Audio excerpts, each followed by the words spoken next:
오늘 우리에게 주신 하나님 말씀은 호세아 7장 1절에서 2절입니다. 구약성경 호세아 7장 1절에서 2절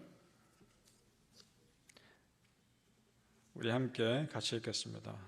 호세아 7장 1절에서 2절 시작. 내가 이스라엘을 치료하려 할 때에 에브라임의 죄와 사마리아의 악이 드러나도다. 그들은 거짓을 행하며 안으로 들어가 도둑질하고 밖으로 떼지어 노략질하며 내가 모든 악을 기억하였음을 그들이 마음에 생각하지 아니하거니와 이제 그들의 행위가 그들을 애워싸고 내 얼굴 앞에 있도다. 아멘. 이 새벽에 예비하신 하나님의 은혜가 우리 성도님들께 함께 하시기를 예수님 이름으로 축복합니다. 아멘. 자, 오늘 말씀은 죄에 무뎌진 이스라엘 백성들과 그들을 치료하시는 하나님의 모습이 대조되고 있습니다. 자, 상처가 아물지 않고 계속해서 썩어가고 약으로도 도저히 치료가 안 되면 도려내야 할 때가 있습니다. 지금 하나님이 이스라엘 백성들의 죄를 그렇게 다루시는데 그렇게 치료하실 때에 그 썩어서 골마진 죄가 드러납니다. 1절을 다시 보시기 바랍니다. 제가 읽겠습니다. 1절. 내가 이스라엘을 치료하려 할 때에 에브라임의 죄와 사마리아의 악이 드러나도다. 그들은 거짓을 행하여 안으로 들어가 도둑질하고 밖으로 떼지어 노략질하며. 자, 여기서 에브라임의 죄와 사마리아의 악 이렇게 되어 있습니다. 북이스라엘의 대표 지파가 에브라임 지파라고 말씀드렸죠. 그리고 그 수도가 사마리아라고 말씀드렸습니다. 그러니까 북이스라엘 전체의 죄입니다. 그리고 무엇보다 그 중심에서부터 썩어져 가고 있었다는 것을 말합니다. 이때 중요한 것은 우리 하나님은 치료의 하나님이시라는 겁니다. 아멘. 여호와 라파의 하나님이 내 마음의 상처를 치유하시고 내 육신의 질병을 치료하시며 내 온갖 죄를 씻어주시는 하나님이신 줄로 믿습니다. 그러니까 무조건 심판하시는 하나님이 아닙니다. 우리 하나님은 충분히 회복할 기회를 주시는 하나님이십니다. 아직 기회가 있을 때에 오래 참으신 하나님 바라보며 빨리 돌이켜야 합니다. 우리 성도님들이요, 치료하고 회복하시는 하나님의 은혜가 성도님들의 삶과 가정과 우리 교회 위에 항상 머무시기를 예수님 이름으로 축복합니다. 아멘. 이스라엘 백성들의 죄가 얼마나 심각한지 보죠. 2절 말씀 우리 같이 다시 한번 읽어보겠습니다. 2절입니다. 시작. 내가 모든 악을 기억하였음을 그들이 마음에 생각하지 아니하거니와 이제 그들의 행위가 그들을 애워싸고 내 얼굴 앞에 있도다. 아멘. 자, 하나님께서 다 보고 계시는 겁니다. 그것을 까마득하게 잊고 사는 겁니다. 어찌 보면 하나님이 다 보고 계시다는 걸 알면서도 일부러 모른 척하고 살고 있는지도 모릅니다. 애써 외면하고 있는지도 모릅니다. 하나님이 안 계신 것처럼 인정하고 싶지 않은 거죠. 그러나 성도님들, 사람 인정하건 인정하지 않건 상관없이 하나님은 살아계십니다. 그리고 다 보고 계십니다. 그들의 행위가 내 얼굴 앞에 있도다 라는 말을 보면 알 수 있는 거 아닙니까? 그들의 죄가 감추고 싶어도 하나님 얼굴 앞에 있는 겁니다. 그러면서도 아무렇지도 않게 살아갑니다. 그러니까 그들은 신약 성경에서 예수님이 그렇게 말했던 양심에 화인 맞은 자의 상태에 있는 겁니다. 자, 여러분, 죄가 반복되고 그 반복된 죄를 철저하게 회개하지 않으면 죄가 죄인지도 모르고 무뎌진 삶을 살게 되어 있습니다. 이것은 심각한 상태에 빠지는 겁니다. 이런 상태가 계속되면 결국 어떻게 되는가? 그 죄 가운데 내버려지는 겁니다. 이것이야말로 심각한 심판입니다. 그러니까 이런 겁니다. 내가 잘못했을 때 하나님이 나를 책망하시는 것이 은혜입니다. 내가 잘못했을 때 하나님이 나를 꾸짖어 주시는 것이 은혜입니다. 그럼에도 불구하고 내가 회개하지 않고 버티고 있으면 죄 가운데 내버려 두시는 겁니다. 그래서 로마서 1장 28절에 이런 말씀이 있죠. 또한 그들의 마음에 하나님 두기를 싫어하며 하나님께서 그들을 그 상실한 마음대로 내버려 두사 합당하지 못한 일을 하게 하셨으니.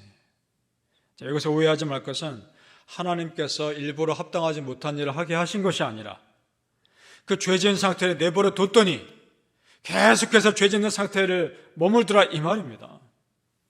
돌아올 생각을 하지 않았더라 이 말인 겁니다. 자, 이 말씀에 마음에 하나님 두기 싫어하며 하나님의 심판의 하나님이요 용서의 하나님인 걸 알면서도 일부러 하나님을 거부하는 겁니다. 그러니까 마음밭이 악하면 대책이 없는 겁니다. 자, 성도님들, 우리가 아무리 잘못했어도 회개했으면 그 사람은 새롭게 시작할 은혜가 있습니다. 왜냐? 하나님은 회개한 영혼에게 다시 기회 주시기 때문입니다. 여러분, 아직 기회 있습니다. 아직 우리에게 회개할 기회가 있고 다시 시작할 기회가 있습니다. 따라서 하나님 앞에 솔직하게 자신의 죄를 다 회개하고 은혜를 달라고 기도하는 겁니다. 만약 다시 이렇게 회복하는 은혜가 없었다면 성경에 나오는 그 수많은 믿음의 사람들도 끝까지 믿음 못 지켰을 겁니다. 다시 회복하시는 은혜가 있었기에 우리가 끝까지 믿음 지킬 수 있는 줄로 믿습니다. 이사야 41장 14절에 이런 말씀이 있죠. 버러지 같은 너 야곱아, 너 이스라엘 사람들아, 두려워하지 말라. 나 여호와가 말하노니 내가 너를 도울 것이라. 네 구속자는 이스라엘의 거룩한 이인이라.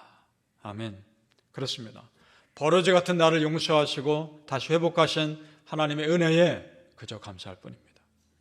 사랑하는 성도님들, 다시 회복시켜 주신 하나님 믿으시고 그 하나님의 인도하심에 그저 다 맡겨보시기를 예수님의 이름으로 축복합니다.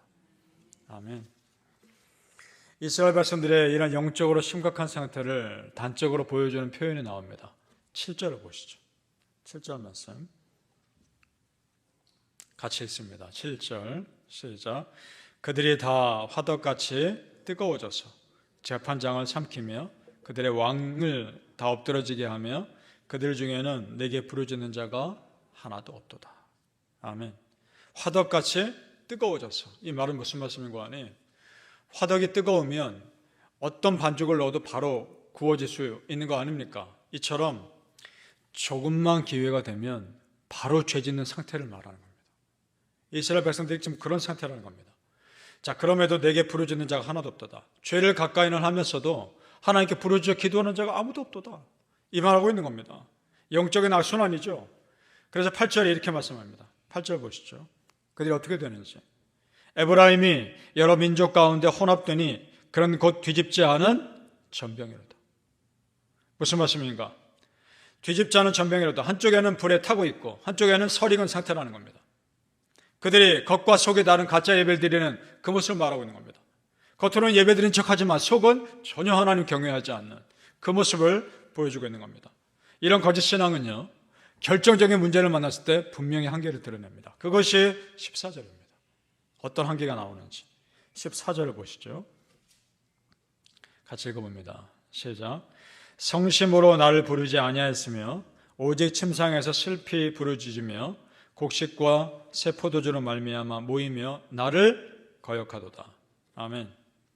하나님 찾지 않고 침상에서 슬피 부르짖는다 말씀합니다. 문제를 만났으면 하나님께 기도해야 할 거 아닙니까?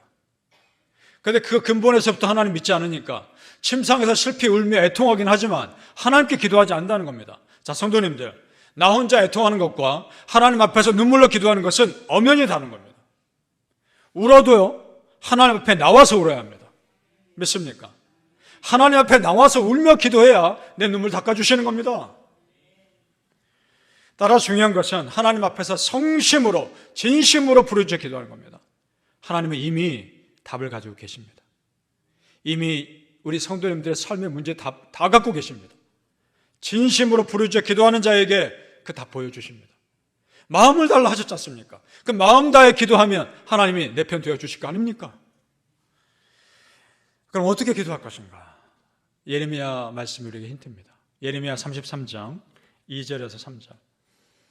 이 일을 행하시는 여호와, 그것을 만들며 성취하시는 여호와, 그의 이름을 여호와라 하는 이가 이와 같이 이르시도다. 너는 내게 부르짖으라.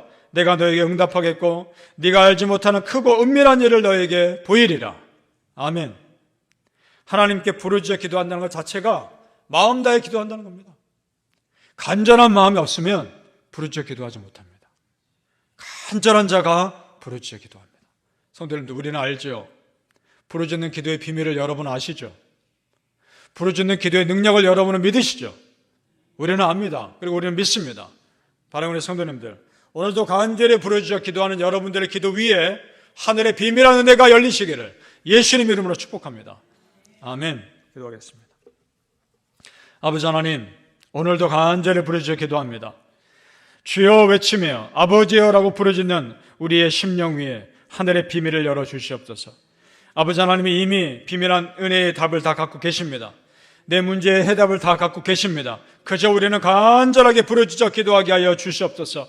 하나님, 그렇게 하나님께 마음을 드렸을 때 하늘의 은혜를 부어주시며 하늘의 비밀을 열어주시옵시고 놀라운 비밀을, 크고 놀랍고 비밀한 은혜를 보여주시옵소서. 하나님, 말씀대로 믿습니다. 이 말씀대로 하셨으니 그 말씀대로 이루게 하여 주시옵소서. 우리 성도님들이 이 새벽에 간절히 기도하며 부르짖을 때 하나님의 놀라운 역사로 응답하여 주시옵소서. 감사하며 예수님 이름으로 기도합나이다.